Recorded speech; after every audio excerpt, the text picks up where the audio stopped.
Thank you for clicking on the YouTube channel, Nerds in the Hood. What is up, YouTube? It is the homie, Rex the T-Rex here, and for today's video, I will be reviewing the 1990 film, Leatherface, the Texas Chainsaw Massacre 3. The film's plot synopsis is, two college students driving coast to coast are lured off the main highway and onto a deserted Texas road. Here they are stalked by the menacing Leatherface and his demented family, a bizarre cannibalistic clan with blood on their hands and a feast on their mind. The students' only chance for escape is a survivalist with enough firepower to blast Leatherface and the rest of his grisly predators to hell. The cast for the film is, we've got Kate Hodge as Michelle, Ken Foree as Benny, R.A. Miharloff as Leatherface, and Viggo Mortensen as Tex. And as always, if I mispronounced any of the names, I am horribly sorry. This movie was directed by Jeff Burr. This movie was written by David J. Shaw. This movie was filmed in California, which oddly enough, this is the first Texas Chainsaw film that wasn't filmed in Texas. And weirdly enough, you can fucking tell that it really doesn't take place in Texas. Like if you go back and watch 2 and 3, you can tell that that's Texas. That's what Texas looks like. This one looks more like they went to California desert and recorded a film. It's not really Texas, but kind of hard to tell the difference if you don't know the difference, I guess. For the third film in a row, we get the opening crawl at the beginning. It does well to connect this film with the first film and loosely mentions one thing from the second film, so it kind of connects that too. But beyond that one mention, it really doesn't do anything to acknowledge the second film beyond that. But it does really good with the opening crawl thing, catching you up on what you need to know. And it does it in a way that works really well.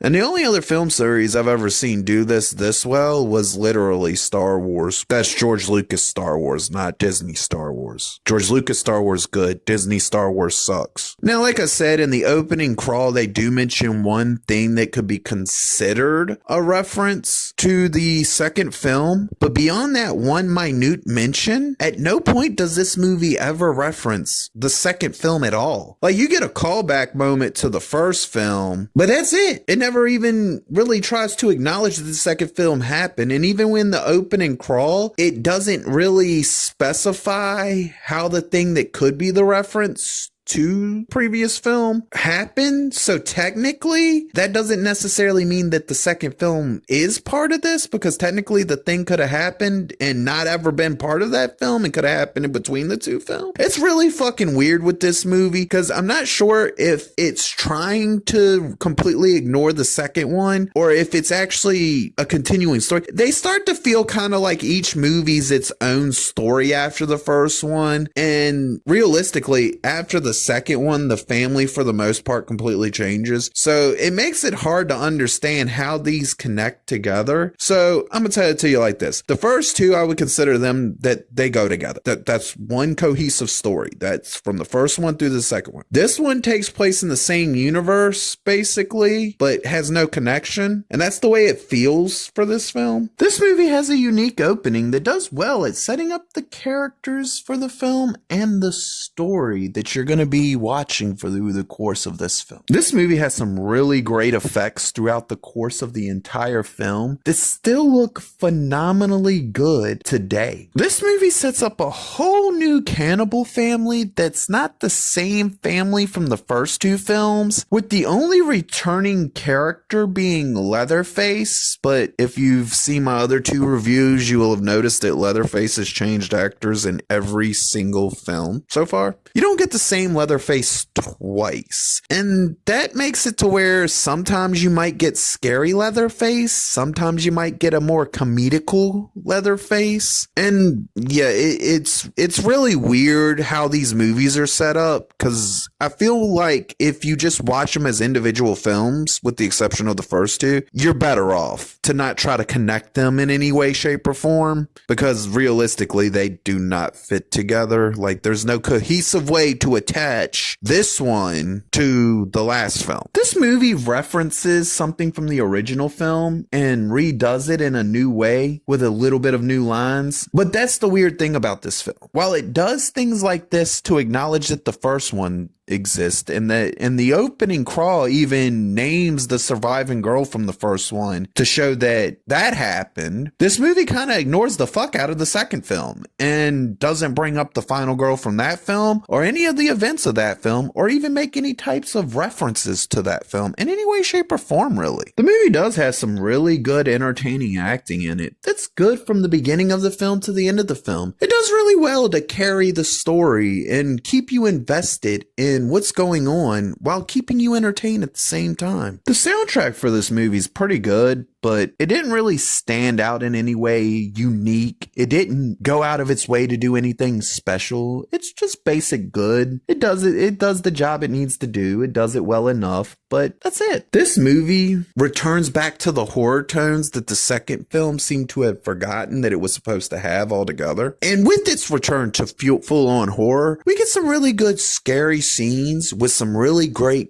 gore in them. For this movie, we get a good simple story that plays it safe throughout the film. It never tries to do anything new or reinventive with the Texas Chainsaw lore. It just makes sure that it gives you Leatherface. It gives you Leatherface doing fucked up things. You get the cannibal family and they do their fucked up thing. You got your survivors and they try to survive as always. And that's pretty much what the movie is. It's good, but never really makes it beyond basic or playing it safe. This movie has some good kills throughout it, and all of them are shot at these interesting angles where you know the kill's happening, but you don't really get to see the kill every time. It's just weird and interesting how they chose to do that. For this film, they dropped the whole personality traits that they had given Leatherface in the second film and just returned him back to being his basic Leatherface self, which means we're back to him being a big monster who's kind of scary.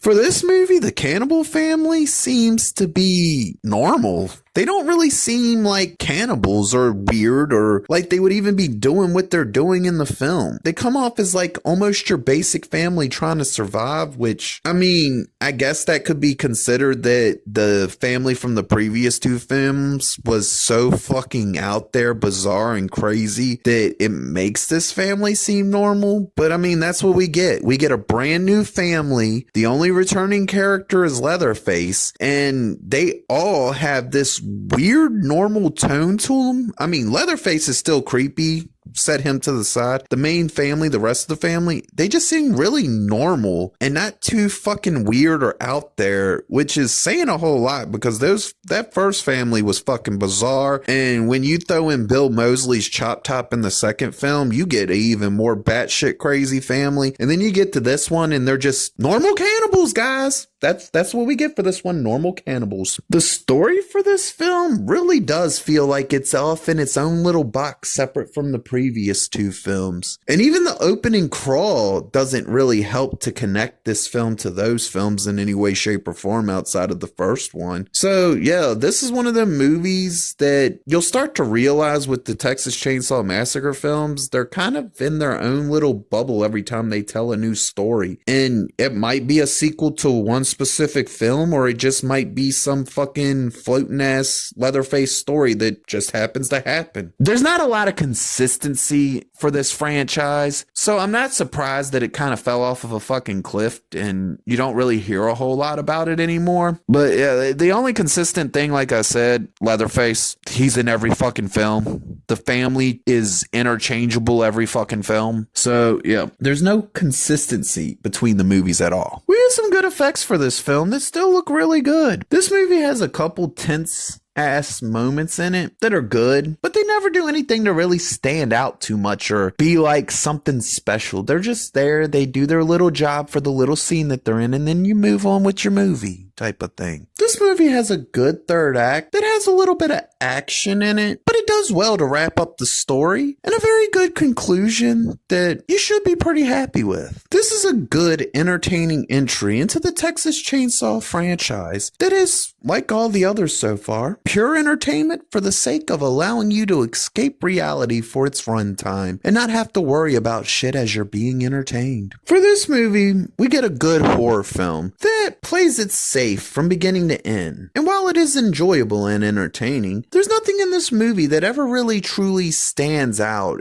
or will be rememberable as something special that you saw and won't leave your head. This ain't gonna be one of those movies that'll spend its lifespan rent-free in your head, having you consistently think about it. It's an entertaining film that comes, you watch it, you enjoy it, and then you move on with your day. And likely, you probably never watch it again. If you're a hardcore Texas Chainsaw fan, you probably will, but if you're not, you'll probably never watch it again. So, at the end of the day, this is why it gets the rating that it gets. This film receives the rating of...